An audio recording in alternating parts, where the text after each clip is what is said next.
Welcome to In Focus with Ejaz Haider. Today is India's Republic Day. On this day, 72 years ago in 1950, the Constitution of India came into effect. After independence on 15th August 1947, India was governed through a modified version of the Government of India Act 1935. 2 weeks after independence, Dr. Bhimrao Ambedkar was appointed at the head of a drafting committee, which was supposed to draft a permanent constitution for India. Although the constitution was adopted on 26 November 1949, it came into effect on 26 January 1950. Dr. Ambedkar, who is recognized as the father of Indian constitution, was deeply aware of India's ethnic, linguistic, cultural, and religious diversity. For instance, he said that we must not be content with mere political democracy. We must note that our political democracy cannot last unless there lies at the base of it social democracy.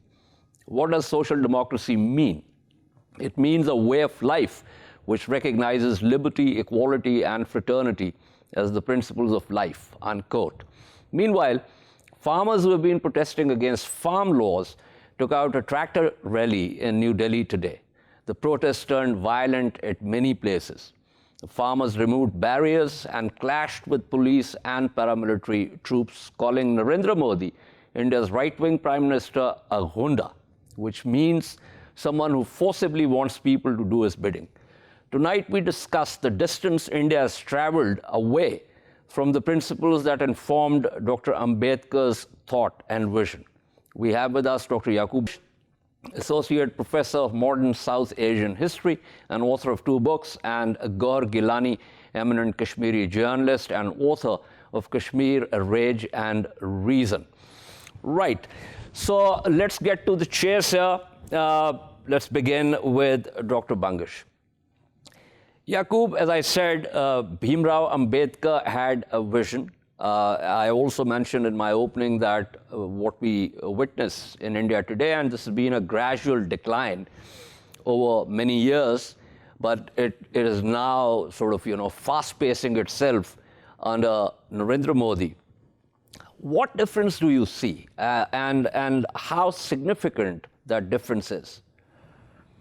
Thanks, Ejaz. I actually think that, India is kind of completely 180-degree kind of turn since 1950 when this constitution was enacted.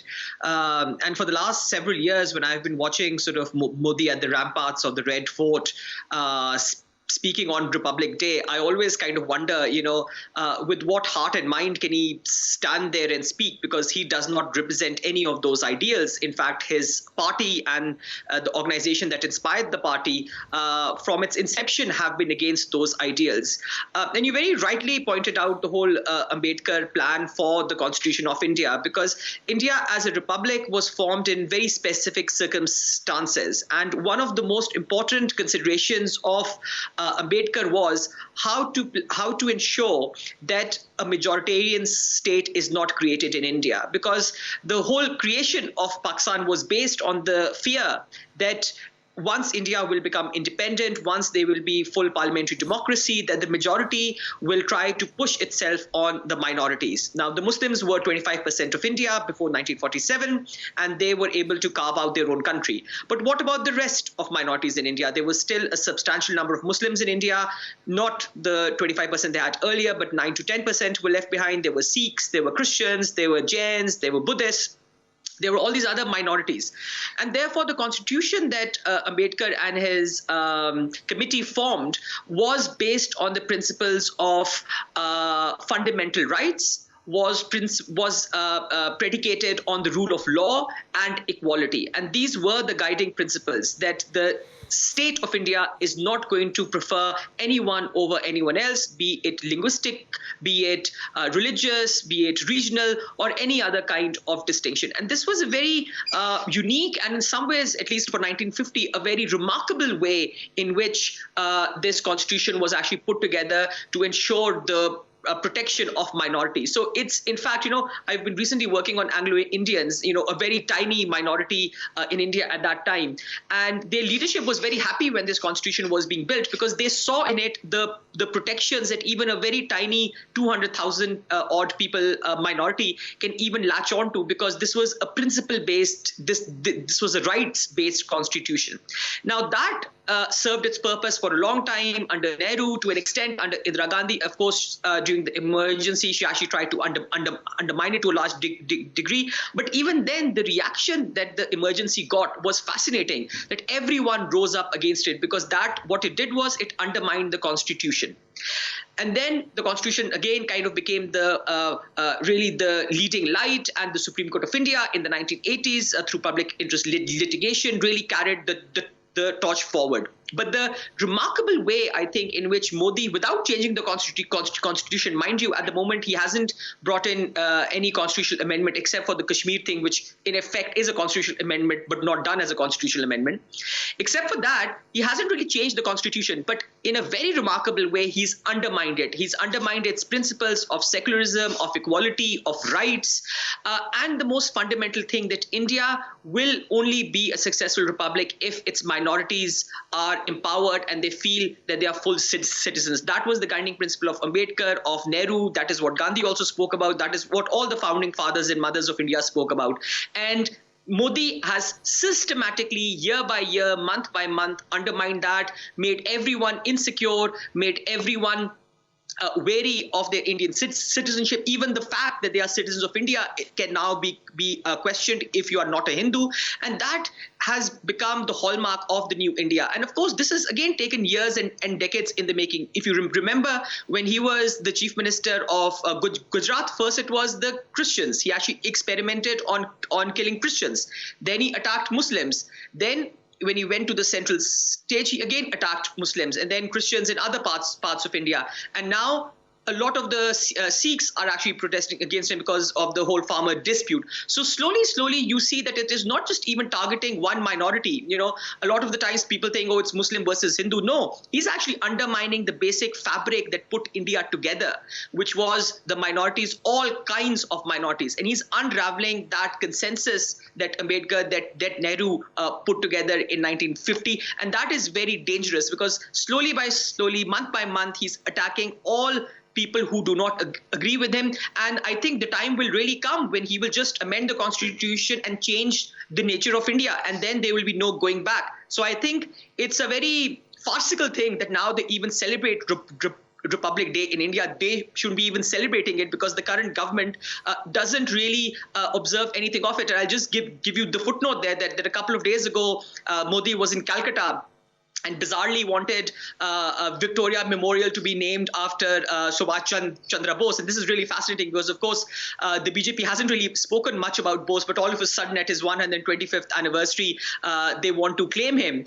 But it was very interesting that he went there. The chants were of Jai Shri Ram. They were religious chants. And the Chief Minister of West Bengal, Mamata Banerjee, refused to speak. She came on the podium and she said, I will refuse to speak because this is no longer a state function. This is now a religious and a party politic thing. So this is what Modi is actually doing. No one in India should welcome the Prime Minister, even if he's a Hindu, Muslim, Sikh or whatever, by any kind of religious salutation or chant. But now that is becoming normal, that is becoming acceptable, and there are very few people who are speaking up against it. So it is a moment of huge crisis, and I think for the people of India, this is a great challenge on Republic Day to actually again understand, like in the US, they had a great challenge of republic under Trump. This is the great challenge for India now to actually recover what the principles that their republic was actually formed on, and take them forward and say no to these kinds of divisive politics that only undermine the country itself. Right. Excellent exposition. I'm very happy that you talked about this Mamata Banerjee incident, because that was something that I left out of my opening. It was very interesting. As a matter of fact, now, over the last 2 or 3 years, we've actually seen serving Indian military officers participating in seminars that were arranged by the right-wing, various right-wing groups that ultimately are the affiliates of RSS. But let me get to Gowhar Geelani here. Now, obviously, Gowhar Geelani, being a Kashmiri journalist, he is what I would say at the thin end of this Hindu Rashtra wedge that Narendra Modi is trying to create. So, Ms. Geelani, give me a sense of how you look at these images of the Republic Day and the vision that was behind this constitution and the distance that has been traveled since then. Well, Mr. Heather, I was listening very carefully, to what the previous speaker had to say. All that he said was fascinating, but the comparison in the at the very last minute when he made some parallels between what happened in the US and what is happening in India, there is where the catch lies, because we have to understand that India being such a large country, there has been a history of Tamil nationalism, for example, in the south of India, or the Bengali nationalism, as he pointed out, Mamata Banerjee thing. And there is, there are other sub-identities, sub-nationalities and sub-nationalism also within the larger brand that India has been showcased at the world stage for the last 72 years. Many people talk about the Nehruvian idea of India, which has been all about secularism.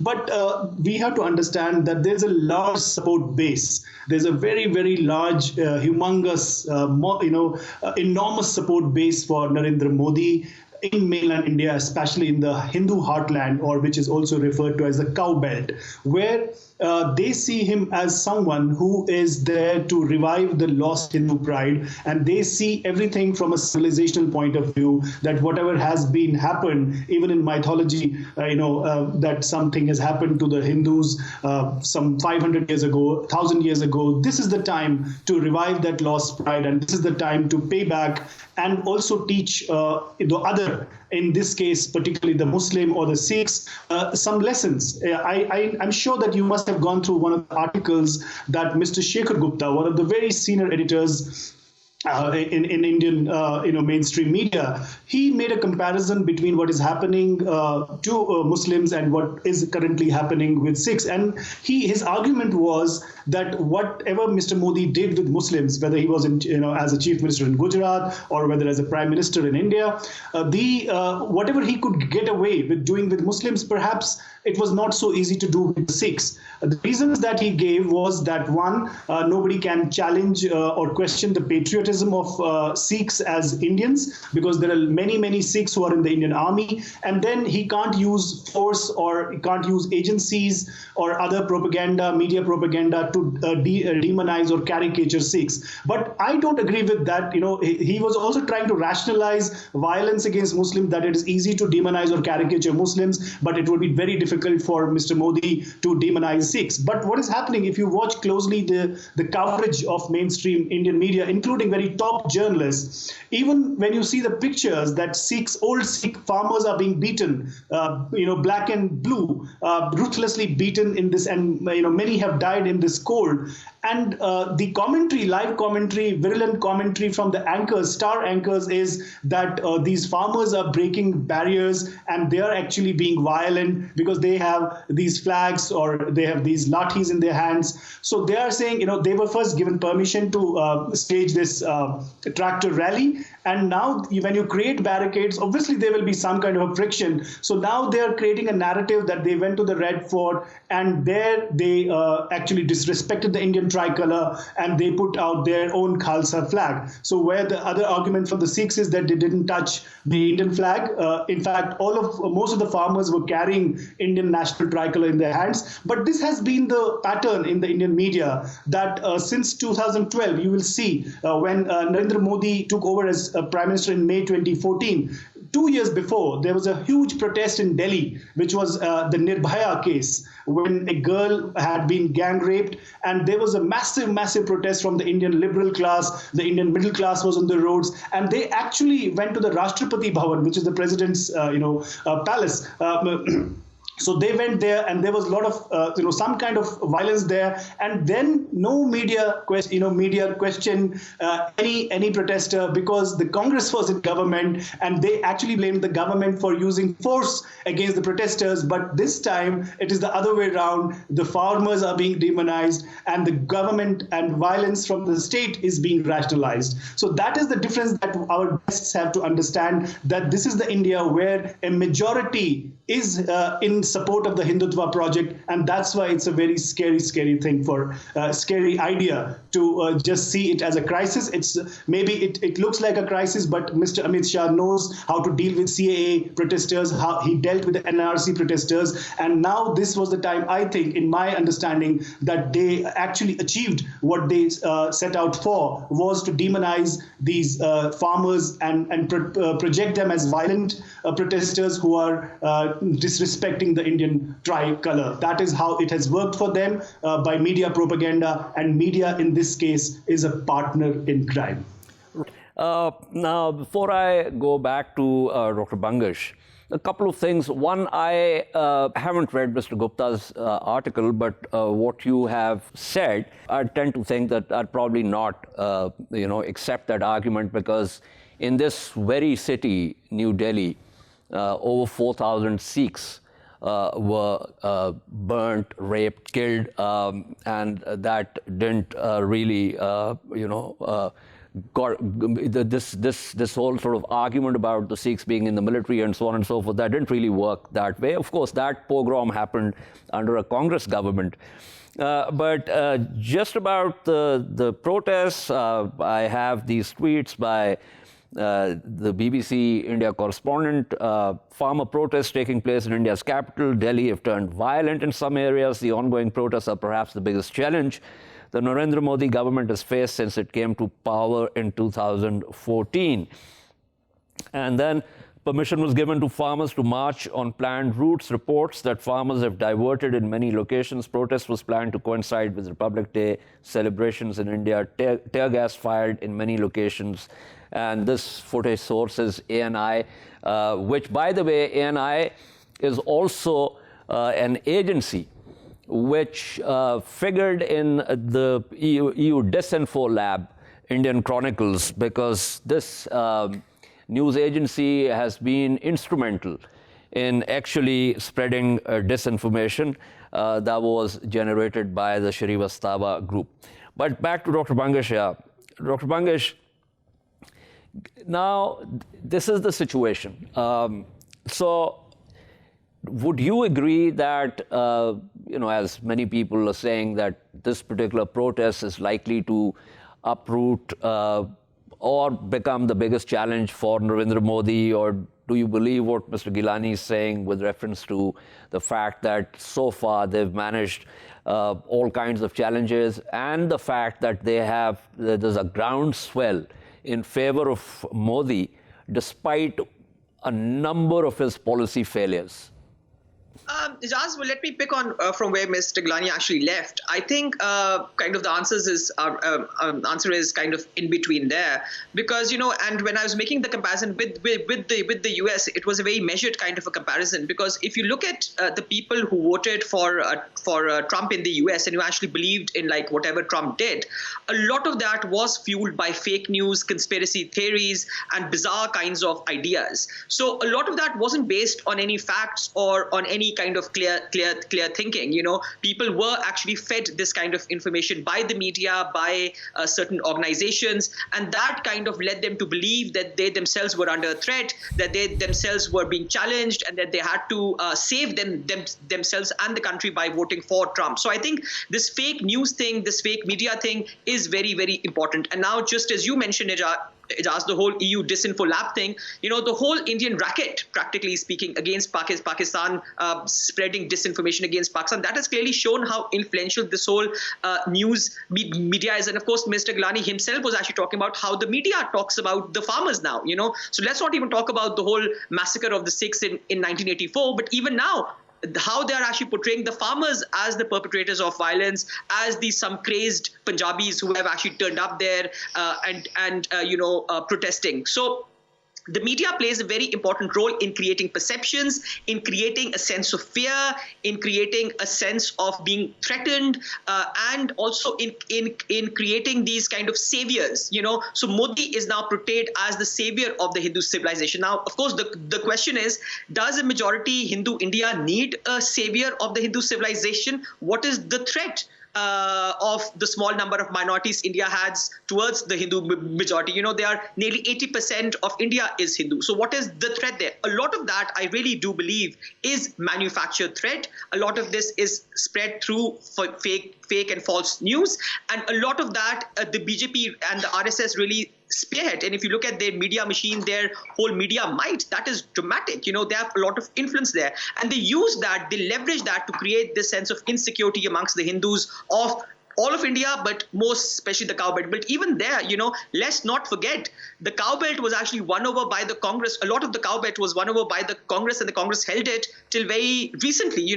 Rajasthan still has a Congress government. Jharkhand has a Congress-led government. Madhya Pradesh had a Congress government till the coup instigated by Amit Shah and co. So it's not that these cow belt people are completely blind and they cannot see. They can also vote for other parties. It's just that the media, the media campaign of Modi and Amit Shah is so perfectly orchestrated, and the campaign of other parties is so badly run that they can't even get the right optics there to get these votes. So I actually do not think that a majority of Indian Hindus are actually scared of the minorities. That scare, I think, has been created in their mind, has been fomented in their mind through relentless propaganda by the RSS and the BJP, which they, of course, benefit from.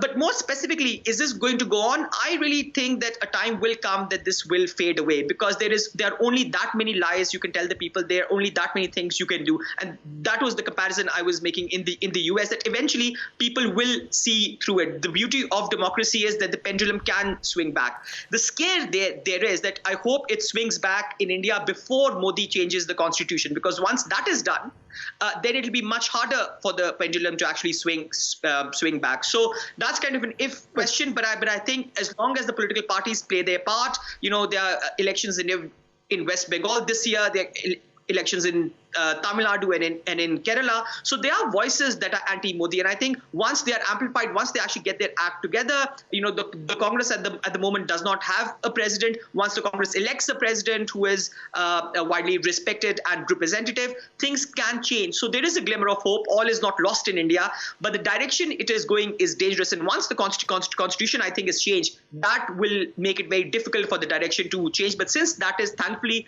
not happened up till now, there is still some hope. But with that, I think the real scare is that the more Modi attacks all kinds of minorities in India, the more resentment will be created in India, and more people will want independence, and independence movements will actually begin. One of the things that people don't actually talk about is that in a couple of years, the seats in the Lok Sabha are going to be recalculated, because at the moment they are frozen on the 1970 level.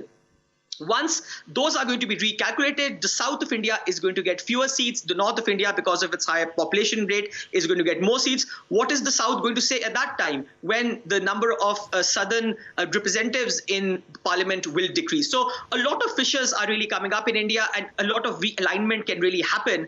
India is such a large and a diverse country that it is impossible to hold it in one line for way too long. And I just hope, that's my grand hope, that Modi will not last that long. But I think it, again, remains to be seen. Right. Thank you so much. That was Dr. Yaqoob Bangash speaking with us. Let me go back to Mr. Geelani here. Mr. Geelani, the issue is that despite all policy failures, whether it's demonetization, whether it's the economic slowdown, whether it's dealing with COVID-19, whether it's dealing with the Chinese People's Liberation Army, whether it's about getting an egg on the face by trying to attack Pakistan, and in fact that particular incident he used to actually win more votes. So my question really is that despite multiple policy failures on all fronts, I would say, he still has his popularity ratings are still in the 60 to 70 percentage points. See, Mr. Heather, exactly. I don't know whether Mr. Bangash is still with us because I wanted to make some very specific points just to carry forward this conversation. One was the biggest crisis earlier, was the COVID-19 lockdown, and the biggest disadvantageous group was the migrant laborers from Bihar. And then the elections happened. Lots of thousands of migrant laborers walked barefoot from southern India and different parts of India to their home state of Bihar. And within a month or two, there were elections, assembly elections held. And all over, all analysts were predicting a failure for the BJP, an electoral disaster for the BJP, because everybody had seen those pictures where these families were walking by foot, these walking thousands of kilometers. And what happened, that BJP actually won the elections in coalition with Mr. Nitish Kumar. So because, we talk in English and there are very, don't go by what the NDTV reports, because it caters to a very, very, minor percentage of audiences in India. It's the Hindi medium. It's the Hindi medium like Aaj Tak, it is ZTV, it is, Rajat Sharma's television, newspapers in Hindi, which are published in Hindi language, that reach the Indian heartland. What narrative is set there, that actually sets the agenda. That's point number one. Number two is, it's not that other politicians, there are no politicians who lack gravitas. There are politicians who are speaking, in the right tone and making the right noises. But the problem is that there is there's a poll conducted recently by India Today, Mood of the Nation, which actually said what you alluded to, that Mr. Modi is still popular despite the failure on the economic front, that economy has tanked, and it has actually, in the previous quarter, it was minus 23.9. It had shrunk by nearly 24%. And that the COVID disaster, the handling of COVID or demonetization or the GST, the taxes, and then also the relationship with the neighbors, what happened with China, in Sikkim, in Arunachal Pradesh, or in Ladakh region at the LAC, and all these, foreign policy as well as the internal disasters. People don't care. Who the voter for Mr. Modi does not see the international, geopolitical angles. He sees whether the gas is being provided free, the ration is provided for free, or what Mr. Modi is doing for that constituency, which does not read English newspapers, which does not watch NDTV, or which does not watch Indus TV for that matter. So that is point number two. Point number three is, in fact, yes, it's true that he made an interesting point that India is a huge country and there are people who are making noises. We can count them on fingertips. The Wire, the Soul, and these are all media houses, alternate media websites, which actually run on crowdfund. They're crowd-funded websites. So what impact they make on the larger political landscape of India remains to be seen. As I see there's a lot of support for Mr. Modi, because whenever he will feel that he is under pressure, he will do something like Balakot. He knows how to deflect attention, and that is what the Indian appetite is. And then it's all about Guy, Musalman, and Pakistan. Sorry to say. That's very aptly put. Thank you so much. That was Gowhar Geelani speaking with us. I am also joined by Imran Wali Ahmed. Mr. Ahmed is a human rights and corruption activist. Mr. Ahmed, thank you so much for being with us. We were talking about the fact that there is deep irony when we talk about the Republic Day, when we talk about the day when the Constitution came into effect, and the principles and values that were put in the Indian Constitution by someone like Dr. Bhimrao Ambedkar. And then, of course, the distance we see that India has traveled away from those values and those principles, and the fact that it is today ruled by people who, even before the inception of this constitution, were completely opposed to the values which were embedded in this constitution. So give us a sense of, you being an Indian yourself, give us a sense of where do you think India stands, and how do you look at this slide? This is what you're saying is absolutely right. I think India is not alone, unfortunately, in the situation that we see actually taking place globally. one of the things that we seem to always neglect is to understand how we reach this point. After all, as you yourself said, we have a very powerful constitution. We've had people that have fought for the country's freedom, who believed in the ideals of liberal, progressive, secular India. And we were sort of in charge and setting the agenda for several decades. How did we lose that? We have to accept that we went wrong somewhere, that we have to accept that blame, and we have to introspect to see where we went wrong in this as well. After all, we believe in a democratic process. These people have voted him into power. What he said when he came to power was that he wanted to create a Congress Mukt Bharat. That means remove the face of the Congress party from India. What he has managed to do, actually, is its politics Mukt Bharat, including BJP Mukt Bharat. Because one of the things that you see happening, and I heard a little bit of your previous speaker as well, who talked about how popular Mr. Modi still is. Well, because these political parties are not political parties anymore. They are, this, at least in India, it's a socio-religious movement now. It's a socio-religious movement with 120 million members and growing rapidly. We are still tackling it as a political party. So we're still looking at things like price rise, and we're looking at law and order, and we're looking at jobs and security of women. We're looking at political issues and thinking that that's going to change the dynamic. Whereas this party or this group now is furthering only one agenda, and that is Hindutva, not Hinduism, Hindutva. Hindutva is not helping Hinduism, and that is where the struggle today is. So right. when we talk about issues, and the counter is Hindutva, when any form of dissent is looked at as blasphemy.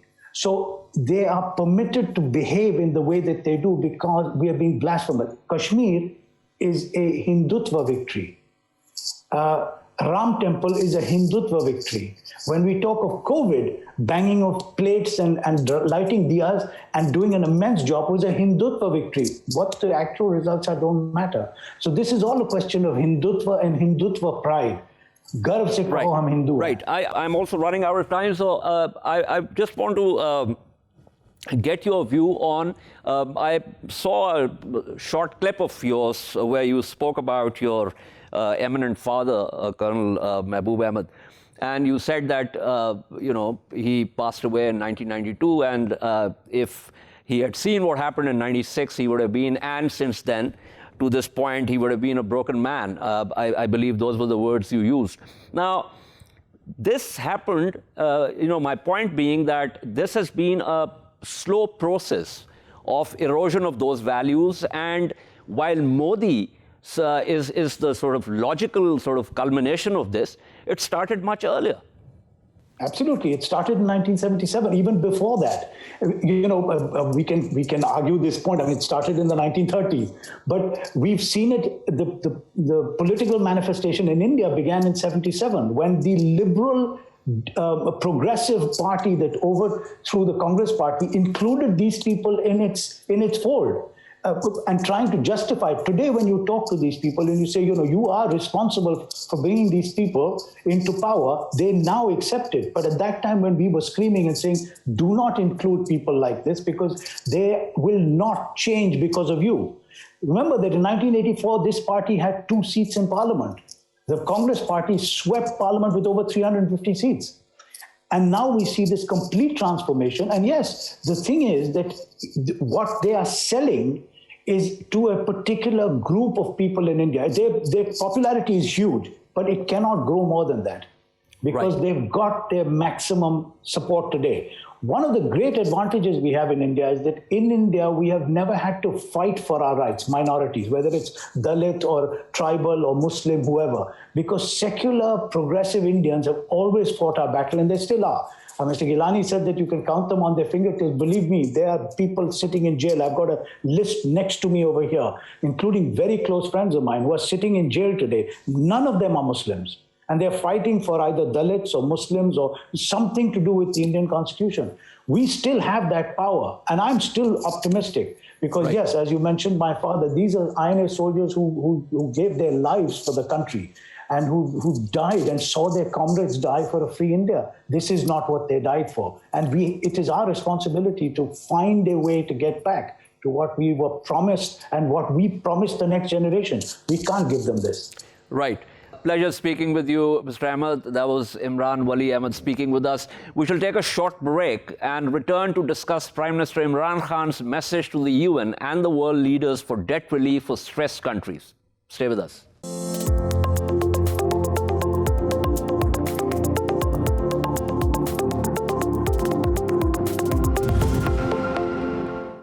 Welcome back to In Focus. Prime Minister Imran Khan has asked for further debt relief for stressed countries amid a surge in the coronavirus pandemic around the world and the detection of the new COVID-19 variants. He was addressing the fourth session of the United Nations Conference on Trade and Development on Monday. He noted that developing countries were trapped between recovering from the pandemic and meeting their debt servicing obligations. The world today is grappling with a series of interlinked and unprecedented public health and economic crises. While the coronavirus does not discriminate between the rich and the poor, the most vulnerable people and countries have suffered the most, he said. To discuss this further, I am joined by Dr. Samia Altaf, a physician and public health specialist currently associated with the Lahore University of Management Sciences, and Nasim Beg. Mr. Beg is founder, chief executive of RF Habib Consultancy, and is the founder, chief executive, now vice chairman of MCB RF Habib Savings. Thank you to the panel. Dr. Altaf, if I begin with you. So one of the first point, the Prime Minister gave a 5-point agenda at the conference, but the first one is creating a viable framework for equitable and affordable supply of COVID vaccines to developing countries. So just explain this to us in plain English. The supply of, arranging for supply of vaccine for developing countries is a tricky business. But, people have been thinking about it for a while, and there's the COVAX facility, and the supply of vaccine will come eventually to developing countries. But, this COVID mitigation is not completely dependent only on supply of vaccine. So I think that our focus completely on the supply and when is it going to come, and is kind of pushing us towards a kind of a view of the vaccine as the silver bullet and the panacea. I would urge the authorities to take that into consideration, that vaccine is one of the arrows in your quiver, and you need to really focus on all the issues. And I've said this again and again on your show, Ejaz, as you know, that there seems to be no consideration given to the access distribution issues related to the vaccine. So I think that we need to take this as a whole and not just focus on one piece. Right. Let me go to Mr. Beg here. Mr. Beg, the second point, Prime Minister's second point was about additional debt relief by suspending debt repayments for the most stressed countries until the end of the pandemic.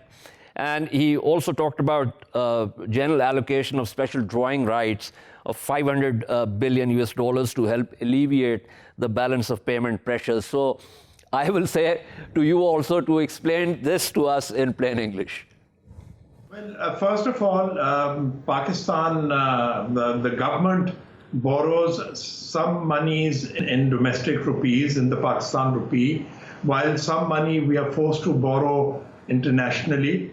And while the government can, what they call run a deficit, in other words, print Pakistan rupee notes and repay the Pakistan debt or whatever is becoming due, we cannot print dollars. So if there are dollar payments becoming due and we do not have enough dollars, as we all know that we have been deficit on our trade account forever. And if I can just give you numbers, say going back 50 years, 50 years is a good cutoff because that's when Bangladesh separated and our export earnings from jute went away.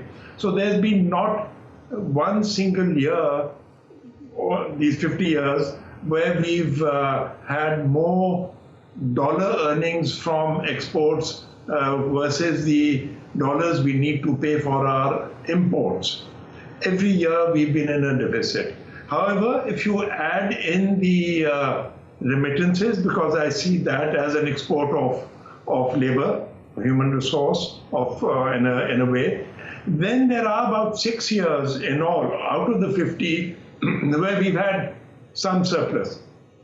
Overall, our total debt, foreign exchange debt, is about a little over $70 billion, while our, if you take the 50 years account, our net shortfall on that account is around $60 billion.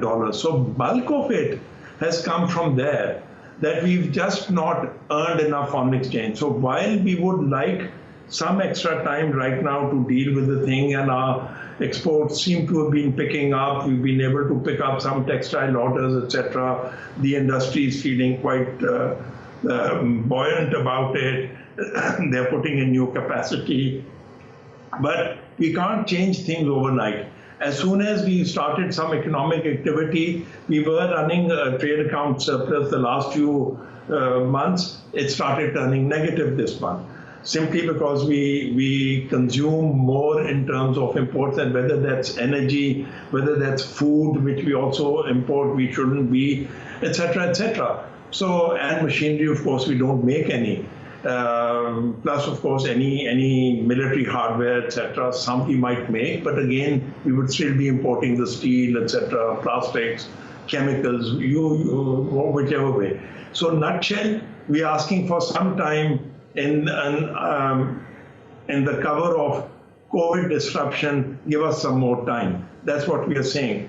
That will not solve our structural problem. Obviously, the government is seized with trying to deal with it, but that will take us several years to start turning the economy into a level where we earn more in exports and relative. So we are basically asking for time. This is something which also happened during President Musharraf's period, when we were given some kind of relief, because we were then partnering with the United States in its so-called war on terror. But one other point, which obviously is a standard point, if I may say, with Prime Minister Khan, and this he talked about at this conference also, return of stolen assets held by corrupt politicians and criminals. Now, I want to know, Mr. Beg, how much of this is possible, how much of this is myth, and how much of this is a reality? And other states have also tried to do this. What are the results of trying to, get these quote-unquote stolen assets back? First of all, I'll say the fact that Pakistani money goes abroad is not a myth. Whether or not it's stolen, whether or not it's tax avoided, or whether it's legit money, the fact is that money flows out for two reasons. One, who need to hide it if they've stolen it or hidden it from tax. The others who feel that they don't want their entire wealth in the Pakistan basket. Everyone wants to not to have all eggs in one basket. So, and then the other side is all the major developed countries have had these schemes of taking away our money. All the offshore structures, etc., it's a figment of legal imagination that you create something and say, okay, now it's offshore. It's just so those are real issues. I think the Prime Minister is right in pressuring those countries that it's high time you guys stopped taking money out from the third world. As it is, you get brain drain, you get a lot of our good brains, you give them attractive jobs, etc., etc. We've spent all the money, teaching those kids. And then on top of it, the money that goes out to these so-called safe havens, And then you also create safe havens for human beings. But, the Brits are so nice and kindly towards someone seeking political assignment. They can be murderers this end. And we know of some people like that where they've been leading political parties or terrorist parties, and then they get... So yes, it isn't a myth, it's a reality. Now, Right. Can we get that money back? The answer is no, unless we make things conducive out here that people want to bring money back out here. Correct. Getting it back is a pipe dream, but the fact is that there's money outside which belongs to Pakistanis. Right. Thank you much. That was Mr. Nasim Beg speaking with us. Let me go back to Dr. Altaf before I wrap up. Dr. Altaf, there is this, you talked about the distribution and the rest of it. So give us a sense of, because the government says that they have earmarked the different segments, frontline workers, and so on and so forth. But even in developed countries, like for instance, the chief of defense staff in Spain had to resign because apparently he jumped the queue. So this whole distribution thing and getting the vaccine to people who are most in need of, this seems to be a tough one. And do you think the government would actually rely on the NADRA data bank in order to plan this? Ijaz, it can be planned, and it should really be planned, because as you see in the rollout in US, Canada, and other countries, there are many problems that people are encountering as the vaccine begins to roll out. So therefore, we should really be planning for that. The government should do that. Whether they use NADRA's database or they use local database, the question that we need to ask is that why is it that is not happening? And the pronouncements from the government and from different sources in the newspaper is not really helpful, because some of them are contradictory, and it does not add to the credibility of the government. I have not seen any plans anywhere on government's websites. All I have access is to the NIH website and the other website. There are no plans anywhere no government documents that lay out the plans. The officials are saying that yes, we have a plan, but unless we see it and unless we are able to comment upon it, so I think that it's creating a lot of anxiety in us, that we feel that it will be a scramble around at the last minute. And given our experience with the distribution of vaccines over the past 20 years, I just worry that they will sit somewhere on the tarmac for 2 weeks before we are finding out, how to store them, where to keep them, who is going to get them. If it's the vulnerable people who are working in the hospitals, who are the first line, then is the health department going to distribute it, or is it going to come directly to the hospitals? The government has also allowed private sector to start importing these. We have no idea, where that is, under what regulation that is happening, how that will be accessed, how that will be stored. So to me and to people like us, this is very, very worrying. But the question we are asking is that why is it that the government is not able to put together a plan? That is what we need to ask. I know they want to, I know they should, and I know that they are saying that they're doing it. But I think the question that needs to be asked is that, it's not happening, and it's very worrying. Right. So there is many a slip between the vaccine and vaccination too. But thank you so much. That was Dr. Samia Altaf speaking with us. This is all from In Focus tonight. We shall see you tomorrow at the same time. Keep following our latest updates on social media at indus.news. Good night and goodbye.